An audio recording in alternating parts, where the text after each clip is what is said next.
क्या आपको पता है कि दुनिया की एकमात्र और पहली फोरेंसिक साइंसेज यूनिवर्सिटी वो भारत में है?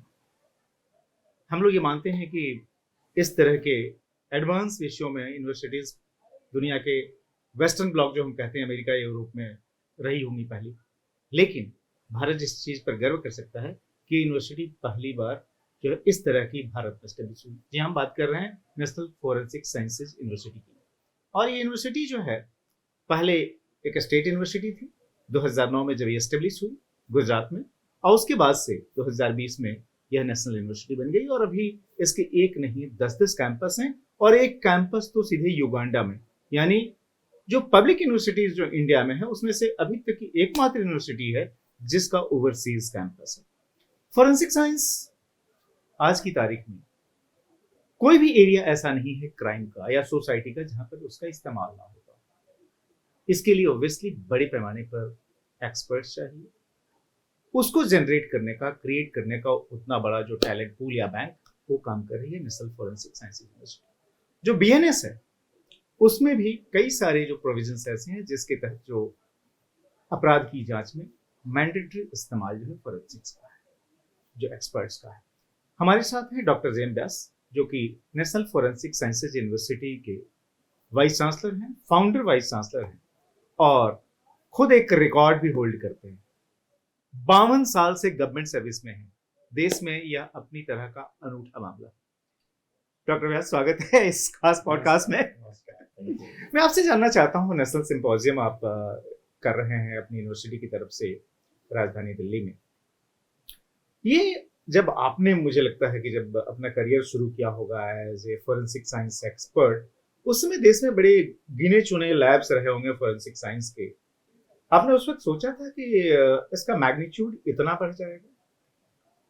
मैं बिल्कुल नहीं सोचा था। मैं जब 73 में ज्वाइन किया फॉरेंसिक साइंस लेबोरेटरी गुजरात में, तब वो लेबोरेटरी का उद्घाटन भी नहीं हुआ था, और 74 में इनका उद्घाटन हुआ। इसका मतलब आप समझ सकते हो कि 74 के पहले ऐसी कोई व्यवस्था नहीं थी।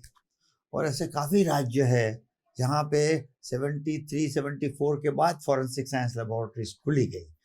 आज काफ़ी राज्य ऐसे ही है कि जहाँ पे इतने विकसित फॉरेंसिक साइंस लेबोरेटरी की फैसिलिटीज़ नहीं है। लेकिन फॉरेंसिक साइंस लेबोरेटरी में से एक देश की अग्रगण्य लेबोरेटरी बनाना और बनना, और इसके बाद इसका डाइवर्सिफिकेशन करके एजुकेशन में एंटर होना, और एजुकेशन में भी विश्व की एकमात्र यूनिवर्सिटी चालू करना, इसके बाद इनका पोटेंशियल देखते हुए इनको नेशनल यूनिवर्सिटी में अपग्रेड करना, और भी इंस्टीट्यूशन ऑफ नेशनल इम्पोर्टेंस का स्टेटस देना, ये मेरे ख्याल से एक चमत्कार है। और उसका क्रेडिट मैं दिल से प्रधानमंत्री जी, हमारे जो है आदरणीय प्रधानमंत्री जी नरेंद्र मोदी जी और आदरणीय गृह मंत्री जी अमित शाह जी, इनको दूंगा। क्योंकि इनका जो विज़न है, मैं तो काम करता गया, बट इनका जो विज़न, इनकी जो सोच थी, और इनको ये लगता था कि भाई देश के आम आदमी को अगर न्याय देना है, जिनके पास पैसे नहीं है, कोर्ट में जाड़ के लड़ भी नहीं सकता है, तो इनके लिए टेक्नोलॉजी बेस्ड इन्वेस्टिगेशन ही ज़रूरी है, वो व्यवस्था सुदृढ़ करनी ही पड़ेगी। तो इन्होंने फॉरेंसिक साइंस लेबोरेटरी को 2002 के बाद जो हमने देखा परिवर्तन, एक हम जो अहमदाबाद में एक छोटी सी सिविल हॉस्पिटल के बाजू में एक जगह थी, वहाँ पे बैठते थे। 2003 में हम लोगों को बहुत बड़ा बिल्डिंग गांधीनगर में दिया गया। और जो फॉरेंसिक साइंस लेबोरेटरी नामाभिधान भी एक मिसनोमर था, लोगों को लगता था कोई ब्लड टेस्ट करते होंगे, तो वो मोदी साहब ने बोला कि नहीं, ये लेबोरेटरी वर्ड तो है नहीं, आप तो भी अनेक प्रकार के क्राइम इन्वेस्टिगेट करते हो। Is not a laboratory, it is basically N investigation institute. तो डिपार्टमेंट ऑफ फॉरेंसिक साइंस का नाम दिया गया। और 2003 के बाद प्रगति जो हुई है, और हम आज कभी कभी हम बताते हैं कि वट वृक्ष हो गया, जिसका बीज मोदी साहब और अमित शाह साहब ने बोआ था, और एक वट वृक्ष बन के हो गया। मुझे याद है कि 2009 में गुजरात फॉरेंसिक साइंसेज यूनिवर्सिटी बनी, और उस समय गुजरात के मुख्यमंत्री नरेंद्र मोदी थे और गृह राज्य मंत्री अमित शाह थे, जिनके बारे में आपने कहा कि ये जो है इंस्पिरेशन रहे जिनकी वजह से ये सारा का सारा हुआ। ये आइडिया कैसे आया कि जो आपने जब ज्वाइन किया था 70s में, जो एक लैब हुआ करता था उसको पहले तो डायरेक्टरेट बनाना और फिर पूरी की पूरी full fledged forensic sciences university के तौर पे खड़ा करना, ये आइडिया कैसे ट्रिगर हुआ था? इसमें ऐसा हुआ 2003 के बाद जो चीफ मिनिस्टर थे मोदी साहब, उन्होंने देखा कि देश में इतनी अच्छी कोई व्यवस्था नहीं थी इन्वेस्टिगेशन की। तो काफ़ी कुछ केसेस पूरे देश में से जो सेंसिटिव केसेस बनते थे, कॉम्प्लेक्स केसेस बनते थे, वो गुजरात एफएसएल को रेफर किए जाते थे। तो सीबीआई का एक केस आया, मीडिया में भी आता था कि भाई सीबीआई ने एक केस इन्वेस्टिगेशन के लिए गुजरात की फोरेंसिक डिपार्टमेंट को दिया। तो मुझे पूछ करते थे वो, कब जब भी मिलते थे, and he was very keen कि नहीं ये एरिया को प्रमोट करना है। तो बहुत रस लेते थे, हमको पूरा गवर्नमेंट का ग्रांट मिलनी चाहिए, जितनी जरूरी है इतनी सब मंजूरी मिलनी चाहिए, और उसको एक अद्यतन फैसिलिटीज़ के स्वरूप में देखना चाहते थे। तो फिर मुझे पूछते थे कि ये सारे केसेस हमारे यहाँ ही आते हैं, तो इसका मतलब दूसरे में तो ऐसा कोई अन्य व्यवस्था नहीं है? तो ऐसा नहीं है, क्योंकि तीन चीज की बहुत बड़ी आवश्यकता है। जी। एक तो आपके पास अद्यतन टेक्नोलॉजी चाहिए अच्छी फोरेंसिक लेबोरेटरी बनाने के लिए, आपके पास वो टेक्नोलॉजी का इस्तेमाल करने के लिए अच्छी एक्सपर्टाइज चाहिए, एक्सपर्ट्स चाहिए who can handle the technology, interpret the findings and give the reports, और तीसरा चाहिए क्रेडिबिलिटी। ये तीन चीज अगर है तो आप अच्छी फोरेंसिक साइंस संस्था बन सकती है। तो इसलिए सर सब केसेस यहाँ आते हैं, हमारे पास अद्यतन टेक्नोलॉजी है सब। इसके बाद कुछ केसेस ऐसे हुए तो हमारे ध्यान पे आया कि भाई ट्रेनिंग की भी सहूलत होनी चाहिए देश में। तो पुलिस ऑफिसर्स जो इन्वेस्टिगेशन करते हैं उनको तो ये ज्ञान ही नहीं है टेक्नोलॉजी का, तो ऐसे ही इन्वेस्टिगेशन हो रहा है तो उनको ज्ञान दिया जाए, वो भी इनका ही विचार था। तो हमने फिर police officers not from Gujarat, entire country, उनको ट्रेनिंग देने का एक अभियान शुरू किया, और every month we used to get 150 police officers अलग अलग राज्य में से। इसके बाद सीएम साहब की मीटिंग हुई चीफ जस्टिस के साथ, गुजरात के चीफ जस्टिस के साथ। तब ये कुछ बातों बातों में निकला, तो मोदी साहब ने बताया कि भाई गुजरात की हमारी फोरेंसिक व्यवस्था अद्यतन है, देश में सबसे ऊपर है, और मेरी इच्छा है कि जजों को भी ट्रेन करना चाहिए। तो 2008-2007 से हमने जजों को भी ट्रेनिंग देना चालू कर दिया। तो गुजरात के तो सब जजेस को मैंडेटरी बना गया, नया जज जैसे ही आता है तो इनको फोरेंसिक की 3 दिन की ट्रेनिंग। लोअर कोर्ट में ही, हाई कोर्ट के भी जज? लोअर कोर्ट से हाई कोर्ट में हमने ऐसा किया कि महीने में एक दिन में जाऊंगा हाई कोर्ट, और वहाँ पे जो भी लेटेस्ट टेक्नोलॉजी आई है इनके बारे में एक प्रेजेंटेशन दूंगा, ऐसा एक चालू किया था। तो then we started providing training to police officers, judges, prosecutors.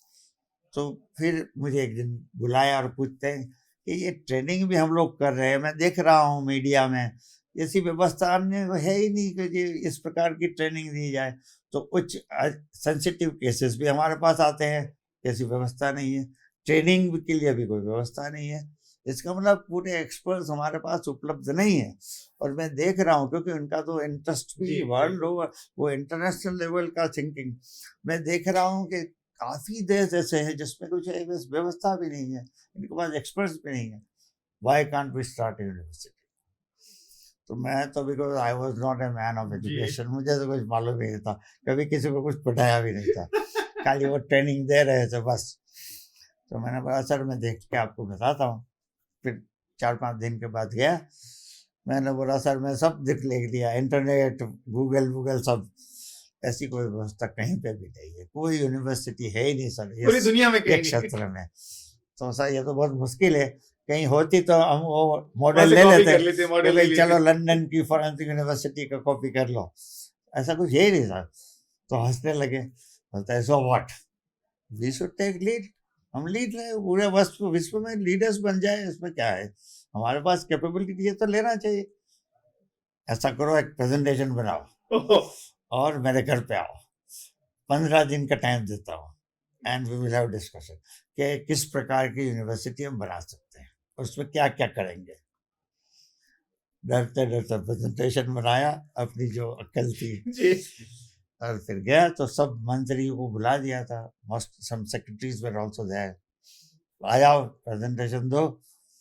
Presentation दिया कि सर इस प्रकार में कर सकते हैं, इस प्रकार इंस्टीट्यूट बना सकते हैं, इस प्रकार के कोर्सेज चालू कर सकते हैं, इंटरनेशनली ये रिक्वायरमेंट है। मेरे ख्याल से 2.5 घंटे तक डिस्कशन चला।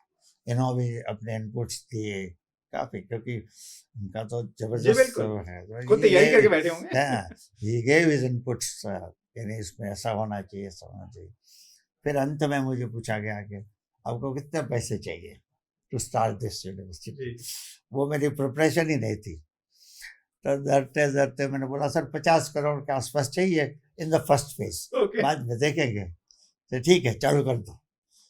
ये एक ही प्रेजेंटेशन, एक ही मुलाकात, जी, एंड देन यूनिवर्सिटी का काम शुरू हो गया। एंड फिर एक्ट बनाया गया। वो एक्ट भी इनकी इच्छा थी कि अलग प्रकार का एक्ट हो, नॉट बी लाइक अदर चाहे routine routine university universities. Act जो होते हैं। और फिर अमित शाह साहब ने ये भी निर्णय लिया कि it will remain under home department, not under education, education, okay, because specialized university. Exactly, तो एक एक्ट बनाया गया, होम डिपार्टमेंट में रखने का निर्णय लिया गया। एक्ट पास हो गया। Suddenly I got an order कि आपको फर्स्ट वाइस चांसलर, डायरेक्टर बनाया जा रहा है जनरल इस बनाया यूनिवर्सिटी। जा रहा है यूनिवर्सिटी का, और फॉरेंसिक का जो है चार्ज डायरेक्टर का, वो तो आप होल्ड करोगे ही। तो ऐसे मैंने चालू किया, और धीरे धीरे धीरे मार्गदर्शन भी लेते गए। एंड मोदी साहब का विजन भी था, अमित शाह साहब का भी इसमें जी, एग्जीक्यूशन था। तो दोनों ने मिलकर मुझे बहुत ट्रेन किया। जो मैं बोलता हूँ ना, मुझे गढ़ा, जी, जी। ही मोल्डेड मी बहुत ऑफ देम। तो ये बताइए कि 2020 2009 में जो है सो गुजरात फोरेंसिक साइंस यूनिवर्सिटी बनी, 2020 में नेशनल फोरेंसिक साइंसेज यूनिवर्सिटी के तौर पे ये कन्वर्ट हो गई। क्या इसमें इस बात से काफी सहूलियत मिली कि तब तक मोदी साहब जो है देश के प्रधानमंत्री बन चुके थे 2014 में ही, और अमित शाह जी भी जो है 2019 में देश के गृह मंत्री बन गए थे, तो वही जो जिन लोगों ने वहां पर उस स्टेट यूनिवर्सिटी को इस एरिया में आगे बढ़ाया था, वही जो है यहाँ हुए, और ऐसे में नेशनल यूनिवर्सिटी के तौर पर कन्वर्ट करना ईजी हो गया। बिल्कुल। और दूसरा, इनको ये जो 2009 से 2014-15 तक का फैसिलिटी एस्टेब्लिशमेंट करने की रिक्वायरमेंट, वो भी उनको माहिती थी। ये वो सब बहुत ऑफ देम कि भाई इनकी डिमांड तो बहुत है, ये जो जबरदस्त ये संस्था चल रही है, देन विद दिस डिमांड, तो कंसल्टेंसी क्या, भाई हमको परमिशन दे दिया, कोई भी देश में जाके आप कंसल्टेंसी कर सकते हो। लेकिन एक चीज़ हमने रखी थी, may be because I am Gujarati and you know Gujarati trade, हम पैसे के बिना कुछ नहीं करते थे। Anything, any service you Every want service from was us, paid. या इट वाज चार्जेबल। आज भी ऐसा ही है। जी, आपको हमारी कोई भी सेवा चाहिए, हम देंगे, क्योंकि आप फ्री ऑफ कॉस्ट सेवा देते हैं, उसकी उसकी कोई ज़्यादा वैल्यू कदर नहीं है। होती। तो हम कुछ भी, आज भी इतने सारे ट्रेनिंग प्रोग्राम करते हैं, सबका चार्ज, कंसल्टेंसी का चार्ज, कुछ भी मदद करते हैं, we don't charge that exorbitantly, but जितना भी हो सके रिजनेबल चार्ज लेते हैं। डॉक्टर व्यास, जब आपने अपना करियर शुरू किया था फोरेंसिक साइंसेज में, उस वक्त जो है सो ओब्वियसली हम लोगों ने बातचीत की कि वो लैब के तौर पे शुरू हुआ था वो सफर, और अब जो देख रहे हैं कि जब हम लोगों ने भी जब एज ए जर्नलिस्ट करियर शुरू किया था, तो जब भी फोरेंसिक साइंस का जिक्र आता था तो यही होता था कि एफएसएल की टीम जो है क्राइम सीन को जो है इन्वेस्टिगेट करने के लिए पहुंची है या उसको स्टडी करने के लिए पहुंची है।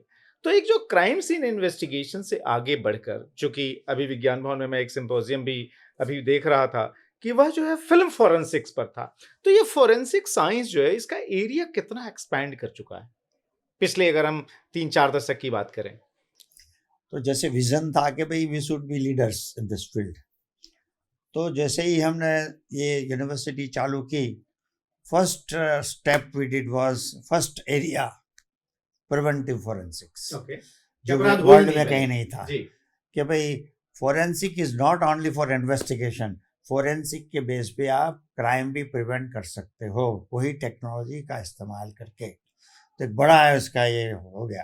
तो प्रिवेंटिव फोरेंसिक्स को हम बहुत पूरे वर्ल्ड में प्रमोट कर रहे हैं। इसके बाद एक नया कॉन्सेप्ट आया ह्यूमैनिटेरियन फोरेंसिक्स, ओके, जिसमें कि forensic is not only related to crime, कि क्राइम का रोकना और क्राइम का इन्वेस्टिगेशन करना, no, forensic should come to the help of human beings, so it should also have an humanitarian approach. तो हमने ह्यूमैनिटेरियन फोरेंसिक चालू किया, जिसमें कि डिजास्टर्स है, नेचुरल कैलेमिटीज है, उसमें किस तरह लोगों को मदद दी जाए using the technology, even psychological profiling, rehabilitation through psychological modes, ये सब हम ह्यूमैनिटेरियन फोरेंसिक्स पे कर रहे हैं। एक दूसरा कॉन्सेप्ट ये आ गया। इसके बाद कॉन्सेप्ट आया हमारा aviation forensics, aviation forensic, okay, under water forensics.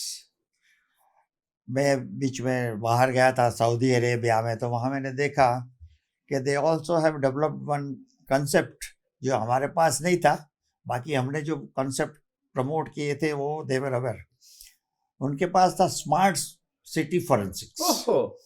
तो वहाँ पे स्मार्ट सिटीज बहुत है, तो स्मार्ट सिटी का क्राइम का पैटर्न और इन्वेस्टिगेशन का मेथड अलग तरीका है, तो इसके लिए they have developed this smart city forensics, वो भी हम लोग अडॉप्ट करके आगे चला रहे हैं।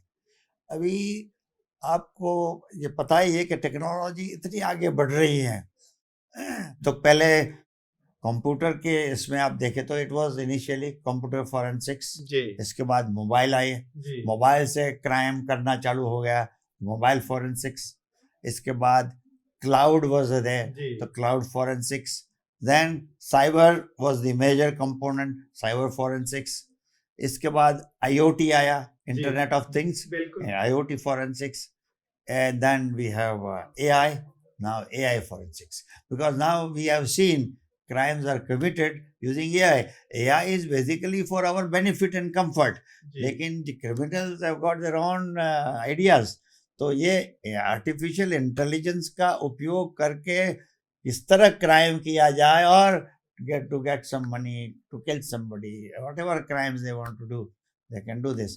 तो अभी आर्टिफिशियल इंटेलिजेंस तक की फोरेंसिक की कैपेबिलिटीज आ गई है। एंड हाँ, एक और भी किया हमने, ड्रोन फोरेंसिक्स, या ड्रोन, अभी ड्रोन से भी काफी कुछ क्राइम्स हो रहे हैं, कोई जगह पे हथियार रखना, ड्रग्स स्मगलिंग हो रही है, ड्रोन कहाँ से आया, कौन मॉनिटर कर रहा था, क्या क्या एक्टिविटीज ड्रोन ने की, फोरेंसिकली यू कैन एनालाइज। पहले के जमाने में क्या था कि ड्रोन जैसे ही कोई अननोन ड्रोन आता है तो आप उसको मैग्नेटिक ड्रोन भेज के उनको नष्ट कर देते, जी बिल्कुल, डिस्ट्रक्शन वाज ओनली बेटर। अभी ऐसा आ गया है कि we have drone captures, so we don't destroy the drone, but drone को हम कैप्चर करके अपने कंट्रोल में ले लेते हैं। अभी कैप्चर ड्रोन पहले के जमाने में ऐसे ही रख देते थे कि ठीक है, but then we came out with the idea, this was not there even in Israel. When Israel team came for anti-drone systems demonstration, तो इन्होंने बताया हमको कि भाई हम ये ड्रोन ले लेते हैं, तो हमने बोला ड्रोन लेने के बाद क्या करते हैं, जो एजेंसीज बोलते हैं नहीं, then is fine, we are safe, drone is captured.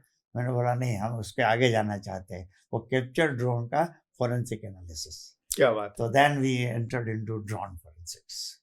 Doctor Vyas, आजकल जो है हर आदमी, जो कॉमन मैन, जो कि आपने मोबाइल की बात की और खासतौर पे साइबर क्राइम की बात की, साइबर फोरेंसिक उसके लिए है, ये जो कॉमन मैन का आजकल बहुत बड़ा कंसर्न है कि जो इस तरीके से जो साइबर ठगी हो रही है या फिर डिजिटल अरेस्ट हो रहा है, इस तरह के क्राइम काफ़ी बढ़ रहे हैं। और ये कोई ऐसा नहीं कि जो कम पढ़े लिखे लोग हैं उनके साथ ही हो रहा है, highly educated top corporate executives के साथ भी हो रहा है, और बहुत बड़े पैमाने पर लोग अपनी कैपिटल, अपना हार्ड एंड मनी गंवा रहे हैं।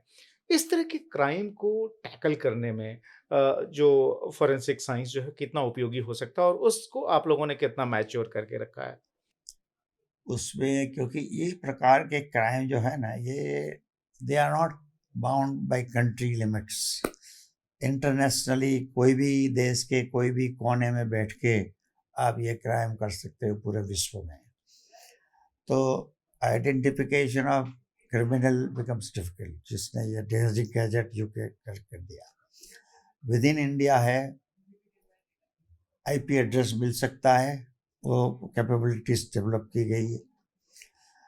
अभी ये जो डिजिटल अरेस्ट करके पैसा ले लेने का, इसमें हमने कुछ इन्वेस्टिगेशंस किए हैं। वो पैसा इमीडिएटली एक अकाउंट में जाता है, उसके बाद दूसरे अकाउंट में जाता है, तीसरे अकाउंट में जाता है। कुछ अकाउंट तक पैसा जब तक पड़ा रहा है, we were successfully able to get that money back. वो क्रिमिनल तक पहुंचने का अभी भी थोड़ा मुश्किल हो रहा है, but we are trying, we have been successful even in identifying criminals in some cases. तो ये लोग और हमारे बीच में एक रेस चल रही है। They come out with a different modus operandi, तीसरी तरह इसका उपयोग करके कोई क्राइम करना, और हम भी टेक्नोलॉजिकल अपग्रेडेशन करते करते कहते हैं कि आप क्राइम करोगे तो हम भी आपको पकड़ पाएंगे। तो इस तरह का ये रेस चल रहा है। आपने पूरी एक यूनिवर्सिटी बनाई और जो कि अब पूरे देश में, क्या हम कह सकते हैं कि विदेश में भी जा चुकी है। युगांडा में आपने कैंपस अपना खड़ा किया। जो डिमांड है खासतौर पे साइबर एक्सपर्ट्स की, खासतौर पे अगर हम फोरेंसिक साइंस की बात करें, फोरेंसिक अलग अलग क्राइम्स के लिए, तो फोरेंसिक साइंस की डिमांड जो है, जो एक्सपर्ट्स की, वो कितनी है और उसको क्या आप कैटर कर पा रहे हैं अपनी प्रेजेंट स्ट्रेंथ और कैंपसेस के जरिए? अभी आपको जैसे मालूम है, नए क्रिमिनल लॉज भी आ गए, और गृह मंत्रालय की एक इच्छा भी थी, और अपने होम मिनिस्टर साहब इनका भी था कि भाई ये जो हम परिवर्तन कर रहे हैं, नए कानून ला जो रहे हैं, बीएनएस हमने पूरी बनानी थी। बीएनएस वगैरह, तो उसमें इनकी बहुत इच्छा थी कि फॉरेंसिक कंपोनेंट को मुझे इसमें लेना है और उसको बढ़ावा भी देना है, क्योंकि यही एक्चुअल इन्वेस्टिगेशन में मददरूप होता है। कोर्ट में जाके एक एविडेंस के रूप में रजू किया जा सकता है, और ये मान्य एविडेंस भी हो सकता है। तो अगर आपको कन्विक्शन रेट बढ़ाना है तो राइट फ्रॉम क्राइम सीन, तो उसको इन्होंने बताया crime scene to court room, crime scene से लेके कोर्ट रूम तक पूरी फॉरेंसिक व्यवस्था, पूरी टेक्नोलॉजी बेस्ड इन्वेस्टिगेशन व्यवस्था। जिस तरह जैसे कि आदमी बदल जाएगा, the the witnesses can go hostile, लेकिन टेक्नोलॉजिकल और technology based evidence can not go hostile, it will tell you the truth. तो अगर आपको ट्रूथ जानना है तो टेक्नोलॉजी बेस्ड इन्वेस्टिगेशन के ऊपर ज़्यादा आधार रखना पड़ेगा।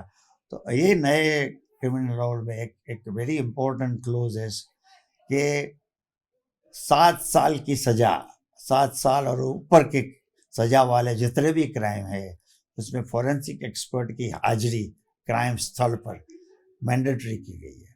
It has been made mandatory, तो बुलाना ही पड़ेगा, और इन्वेस्टिगेशन फॉरेंसिक एक्सपर्ट की हाजिरी में ही होगा। तो looking to the rate of crime and the number of crimes which are taking place in the country, बहुत ज़रूरियात है। और मेरे ख्याल से ये जो निर्णय लिया गया था उस ज़माने में 2009 में, एक फॉरेंसिक यूनिवर्सिटी चाहिए, होनी चाहिए, और फिर इनको 2020 में नेशनल बनाया गया, तब सरकार के मन में ये होगा ही कि हमको बहुत पैमाने में एक्सपर्ट चाहिए। हम लोग एक्ट में बदलाव करने जा रहे हैं, और ये एक्सपर्ट प्रोवाइड करने के लिए एक सुदृढ़ व्यवस्था होनी चाहिए। तो इस तरह ये यूनिवर्सिटी आगे बढ़ती गई। डॉक्टर बैस, मैं आपसे जानना चाहूँगा, चूँकि एक रिकॉर्ड आपने खुद पर्सनल लेवल पर भी क्रिएट किया, ना कि सिर्फ दुनिया की पहली फोरेंसिक यूनिवर्सिटी बनाई, बल्कि उसको रिकॉर्ड लेवल पर एक्सपेंड किया, और इस दौरान खुद आपके अपने करियर का भी एक रिकॉर्ड बना। 52 ईयर्स, 52 साल लगातार गवर्नमेंट सर्विस में रहने का, ये जो है, ये कीर्तिमान जो है, ये एस्टेब्लिश करना आसान नहीं रहा होगा। कैसे इतनी एनर्जी और अपनी उपयोगिता को आप बनाए रख पाए कि सरकार आपको 52 ईयर्स से लगातार गवर्नमेंट सर्विस में रखे हुए है? हाँ, ये यूनिक केस है। जैसे सबको बोलता है, आई एम ब्लेस्ड पर्सन। तो एक निष्ठा से काम करना, प्रामाणिकता से काम करना, और जितना कैपेसिटी है करते रहना, करते रहना। There is no agenda, there is no personal gain kind of theory, nothing, बस as a service to the country. और सरकार में से बहुत मुझे सपोर्ट भी मिल रहा है, मैं आगे जा रहा हूँ। सपोर्ट है इसलिए एक बल मिलता है, और बस और कोई मेरा एजेंडा ही नहीं है। और आनंद है कि भाई मेरी सर्विस की कदर करते हुए मुझे इतने साल तक चालू रखा गया। That is a big credit. And जो सरकार को विश्वास है वो बहुत बहुत बड़ी चीज़ है मेरे लिए। इन 52 ईयर्स में आपने क्राइम को बदलते देखा, क्राइम पैटर्न को बदलते देखा, क्राइम का एरिया डाइवर्सिफाई होते हुए देखा। नॉर्मल लूट, हत्या, बलात्कार, इन जैसे क्राइम्स की जगह जो तमाम किस्म के क्राइम, जिसमें कि अब cyber crime, AI inspired crime, AI generated crime, ये सारे के सारे देख रहे हैं। कुछ केसेस जिनको कि आपने एज ए यंग साइंटिस्ट, या फिर जब फोरेंसिक साइंस लैब जो गुजरात की रही उसके जब आप डायरेक्टर रहे, या फिर डायरेक्टरेट जब बनी उसके डायरेक्टर के तौर पर, या फिर फाइनली यूनिवर्सिटी के तौर पर उसके वाइस चांसलर के तौर पर, वो क्राइम जो अगर 4-5 आपके दिमाग में आते हो इस पूरी जर्नी के दौरान, जो कि बहुत डिस्टिंक्टली याद आते हैं, जिनको कि फोरेंसिक साइंसेस के इस्तेमाल की वजह से क्रैक किया जा सका, और जो कि पॉपुलर परसेप्शन में भी जिन क्राइम्स की बहुत चर्चा हुई, जिन इंसिडेंट्स की बहुत चर्चा हुई। निठारी केस मुझे याद है वो। निठारी याद है, लेकिन उसके पहले भी 1984 के आसपास, या 1980 या 1986 होगा। एक एक घर में गुजरात में there was a big explosion, और थियरी था कि भाई कोई प्रसाद आपके लिए लाया गया है। तो रिक्शा वाला एक बॉक्स लेके आया, बॉक्स खोलने के लिए पूरा घर आ गया, सब बैठे बैठे बॉक्स खोल के देख रहे थे प्रसाद में क्या है। रिक्शा वाला भी बैठा हुआ था। जैसे ही खोला, ह्यूज एक्सप्लोजन टुक प्लेस, घर के सब एक्सपायर हो गए इंक्लूडिंग रिक्शा वाला। तो 10 people died, it was a big thing. तो इमीडिएटली सरकार ने मुझे बोला कि आप जाके इसको इन्वेस्टिगेशन करिए और बताइए क्या है। तो रूटीन जो हमारा काम था, जो नॉर्मल फॉरेंसिक एक्सपर्ट करते हैं कि इसमें क्या एक्सप्लोजिव मटेरियल था, तो हमने निकाला दिया। जैसे कि जिलेटिन स्टिक वाज यूज्ड, और कास्ट आयरन सिलेंडर था जिसमें कि डाल के बनाया गया था, डिटोनेटर रखे गए थे। इस रूटीन इन्वेस्टिगेशन। लेकिन अभी कैसे बना was out of the box. वो नॉर्मली फॉरेंसिक एक्सपर्ट्स इतना जाते नहीं। हमने क्या, क्योंकि पूरा रूम बिल्कुल ये हो गया था, क्रश, नथिंग, वो रूम ही ख़त्म था। तो हमने जाके उनके विंडोज, डोर्स, ये सब एग्जामिन कर, वी वर जस्ट चेकिंग कि भाई कहाँ तक इनकी इम्पैक्ट गई है, किस तरह इम्पैक्ट गई है। फिर दूसरा हमने स्टडी किया पैटर्न ऑफ इंजरीज। जो लोग बैठे थे, तो हमने किक पर कहा है कि सब बैठे हुए देखते थे। एक अजीब चमत्कारिक घटनाएं होगी। डोर्स एंड विंडोज में एक जगह मैंने देखा कि Windows and doors were locked from inside, they were locked.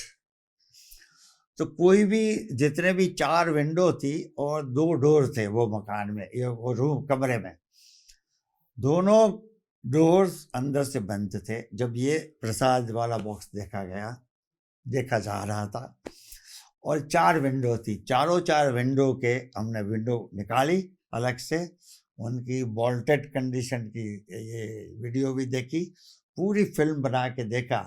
तो हमको लगा कि नहीं, ये प्रसाद वाला मामला नहीं है, ये तो दे वर ऑल अवेयर, और सब देखना चाहते हैं कि भाई ये कोई चीज़ आई है, उसका किस तरह इस्तेमाल करने का है, क्या है। और मैं भी रिक्शा वाला भी कुछ समझा रहा था, तो पूरा क्राइम सॉल्व हो गया, उसी दिन हो गया। मुझे याद है मैं 4-5 दिन वहाँ ठहरा, 5 दिन रह के सब कुछ देख करके, तो ये यहाँ से चालू किया था, the crude thing. But then out of box जाके फिर गोधरा इंसिडेंट में हमने पूरा out of the box investigation किया, जिसमें कि नॉर्मली फॉरेंसिक इन्वेस्टिगेशन में नहीं होता है कि भाई क्या यूज़ हुआ था, वेस्ट खत्म हो गया, there were traces of petrol found, ये देते हैं। और कुछ फॉरेंसिक लेबोरेटरी में तो इवन पेट्रोल लिखने से भी डरते हैं, वो लगता है पेट्रोलियम हाइड्रोकार्बन पे डिटेक्टर चलता था। हमने तो जाके कहाँ पेट्रोल डाला गया, कितना पेट्रोल डाला गया, अंदर से डाला गया कि हाँ, विंडोज बंद थी कि खुली थी, डोर बंद था कि खुला था, which was well appreciated by the supreme court also. तो ये भी थे। निठारी का भी, जैसे आप बोलते हैं, सीरियल किलर और used to rape and murder the young children, that case was also investigated. Aarushi murder case, that was also investigated. काफ़ी पूरे देश में आप देखिए तो जितने भी सेंसिटिव केसेस है, हमको एक मौका मिलता था इन्वेस्टिगेट करने के लिए, और ये बढ़ते गया, स्टाइल बढ़ती गई, टेक्नोलॉजी बढ़ती गई। अभी साइबर क्राइम इन्वेस्टिगेट करते हैं, लेकिन आउट ऑफ बॉक्स जो मैं बात करता हूँ आपको, ये रेलवे एक्सीडेंट जो हुआ उड़ीसा में, जी उसमें it was artificial intelligence which we used in the investigation, and we could decide the cause, किस तरह ये एक्सीडेंट हुआ, किस तरह ग्रीन सिग्नल चालू है, ग्रीन लाइट, जी and the train is not going straight but train was diverted. So ये भी किस तरह किया गया, पूरा साइबर सिक्योरिटी, आर्टिफिशियल इंटेलिजेंस, ये चीज़ का इस्तेमाल करके हमने ये केस इन्वेस्टिगेट किया, वहाँ तक जब पहुँच गए। जब काफ़ी इंटेंस पब्लिक स्क्रूटनी हो रही होती है और कोई केस काफ़ी कंट्रोवर्शियल होता है जिस पर कि काफ़ी इंटेंस डिबेट हो रही होती है, उस समय जो है उससे जुड़ी हुई फॉरेंसिक इंक्वायरी और इन्वेस्टिगेशन को करना क्या काफ़ी चैलेंजिंग हो जाता है? कोई प्रेशर महसूस करते हैं आप लोग? नहीं, मुझे तो ऐसा कोई कभी लगा नहीं, क्योंकि जब आप स्ट्रेट फॉरवर्ड मैनर्स पे जाते हैं, आप टेक्नोलॉजी बेस्ड इन्वेस्टिगेशन करते हो, जिसमें आपका there is no partiality when the technology is applied and allowed to be used. तो इस तरह न्यूट्रली, अगर विदाउट एनी, जैसे मैंने आपको बताया ना, no personal agenda, when you are working without any personal agenda, so then people stop approaching you, putting pressure. शुरू में हो रहा होगा, when I joined, ji. maybe people must have tried, फिर तो एस्टेब्लिश हो गया कि भाई यहाँ कुछ अपना चलेगा नहीं, अभी हो सकता है। तो ऐसे में जो है आखिरी सवाल मेरा आपसे होगा कि फोरेंसिक साइंसेज की दुनिया को आप और कितना तेजी से ट्रांसफॉर्म होते हुए देख रहे हैं, खासतौर पर इस एआई के इरा में, जहां पर कि साइबर क्राइम ऑलरेडी जो है एक सोसाइटी के अंदर होने वाला एक बहुत बड़ा हैपनिंग कह सकते हैं, या वो क्राइम है जिससे कि एक लार्ज पॉपुलेशन अफेक्टेड है। क्या आपका जो ये यूनिवर्सिटी है उसको भी लगातार उसके लिए अपने को फ्लेक्सिबल रखना होगा जो चेंजिंग नीड्स बिल्कुल ऑफ बिल्कुल सोसाइटी है? बिल्कुल। तो लगातार केसेस जो कोर्सेज हम चलाते हैं उसमें भी परिवर्तन किया जाता है, सिलेबस में भी परिवर्तन किया जाता है। अभी we have entered into MTech program in artificial intelligence and cyber security. तो आर्टिफिशियल इंटेलिजेंस का इस्तेमाल करके किस तरह सिक्योरिटी मेंटेन की जाए, तो स्टूडेंट्स को तैयार करते हैं। Then we came to know कि भाई भारत अभी सेमीकंडक्टर का भी हब बनने वाला है, many companies are so we have started a course on semiconductor security and forensic investigation of semiconductor। तो वहाँ से चालू होता है, आपकी चिप जो बनेगी, अगर इसको ही आप इन्फेक्ट करके दे दो किसी को भी, तो इसमें से आप कोई भी डिजिटल डिवाइस बनाओगे, it will remain infected and that infection will be hidden, किसी को पता ही नहीं चलेगा। वो ऊपर से देख लेगा तो आपको पता चलेगा कि लैपटॉप मेरा सेफ है, ये मेरी डिजिटल डिवाइस सेफ है, लेकिन जो चिप है उसमें पूरा इन्फेक्शन है। तो जो कुछ भी आप करोगे इट विल बी ट्रांसफर। तो semiconductor security is very important. तो जब भारत में सेमीकंडक्टर बनने जा रहे हैं तो अभी से हमने तैयारी चालू कर दी है। सेमीकंडक्टर के एक्सपर्ट्स भी बनाएंगे जो सिक्योरिटी मैनेज करेंगे और इसका इन्वेस्टिगेशन भी करेंगे। धन्यवाद डॉक्टर व्यास। इस तरीके से जो क्राइम अलग अलग किस्म के इवॉल्व हो रहे हैं या फिर टेक्नोलॉजी जिस तरह के चेंजेस ला रही है और उसमें आप फॉरेंसिक साइंसेज को इतना रेलेवेंट बनाते हुए कैसे जो है वह क्राइम डिटेक्शन, क्राइम प्रिवेंशन, इन तमाम चीज़ों में उपयोगी हो सके और जो लार्जर सोसाइटी है उसको सेफगार्ड कर सके, उसमें उसका इस्तेमाल बेहतर हो सके, उस पर इतने विस्तार से बताया। आपकी यूनिवर्सिटी और कामयाबी हासिल करे, नए नए झंडे गाड़े और आप भी पर्सनल लेवल पर नए रिकॉर्ड बनाते रहें, इसके लिए बहुत सारी शुभकामनाएं। धन्यवाद। धन्यवाद, थैंक यू सो मच।